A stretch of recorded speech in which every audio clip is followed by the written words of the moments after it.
आओ हम सभी चलते हैं उस पुरुषोत्तम महापुरुष की पावन भूमि पर, जिस नन्हे शिशु की आगवानी में ननिहाल पक्ष पूरी सजगता से आतुर था।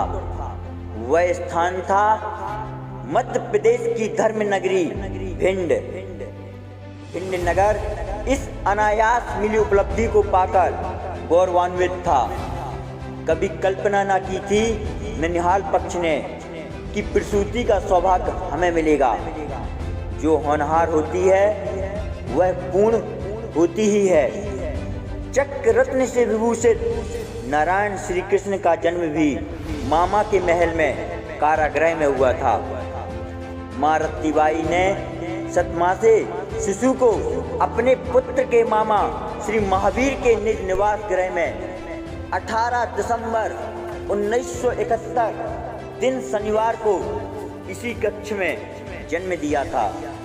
माँ रत्तीबाई ने मात्र 7 माह के गर्भस्थ शिशु को जन्म दिया। नियोग से यह उनकी 7वीं संतान थी। जन्म के कुछ दिन बाद माँ रत्ती जब शिशु को लेकर गृह ग्राम रूर पहुंची तो घर में नगर वासियों की भीड़ एकत्रित हो गई, मात्र शिशु को निहारने के लिए। इस अवसर पर शिशु के पिता श्री राम नारायण जी ने खुशी में सभी का मुख मीठा किया।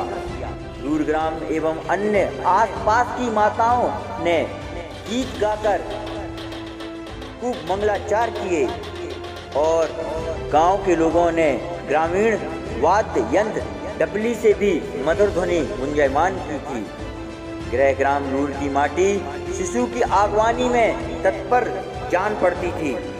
सिंधु नदी का नीर भी मानो छू लेना चाहता था नवजात शिशु को। ग्राम में मार्ग के किनारे लगे वृक्ष भी शिशु के आगमन पर मानो पत्ते फूल गिराकर शिशु का नहीं, भावी महाश्रवण का ही अभिवादन कर रहे हों, ऐसा प्रतीत हो रहा था।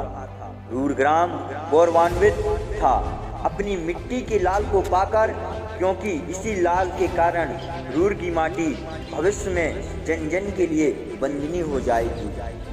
ग्रामीणों के लिए तो शिशु जन्म से पहले ही मंगलकारी सिद्ध हुआ था, क्योंकि जन्म के साथ एक ऐसा संयोग हो गया था जो लाखों करोड़ों में किसी एक के साथ ही होता है।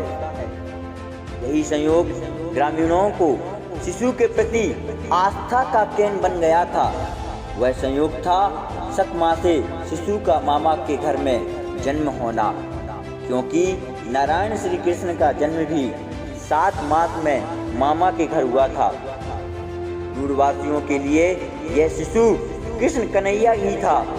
आस्था का केंद्र, विश्वास का मुकाम। 2 फरवरी 1972 में यानी जन्म के 1.5 माह पश्चात शिशु को जिनेन भगवान के दर्शन कराए गए। धनु राशि के अनुसार शिशु का नाम राजेंद्र रखा गया, लेकिन ग्रामीण जन उसे कन्हैया कहते एवं गृह परिजन व सामान्य जन लला या सेठ का छोरा कहकर संबोधन करते थे। और वर्तमान में वही लला जिन शासन की धरोहर दिगंबर जैनाचार्य भगवान विशुद्ध सागर जी के नाम से प्रसिद्ध हैं।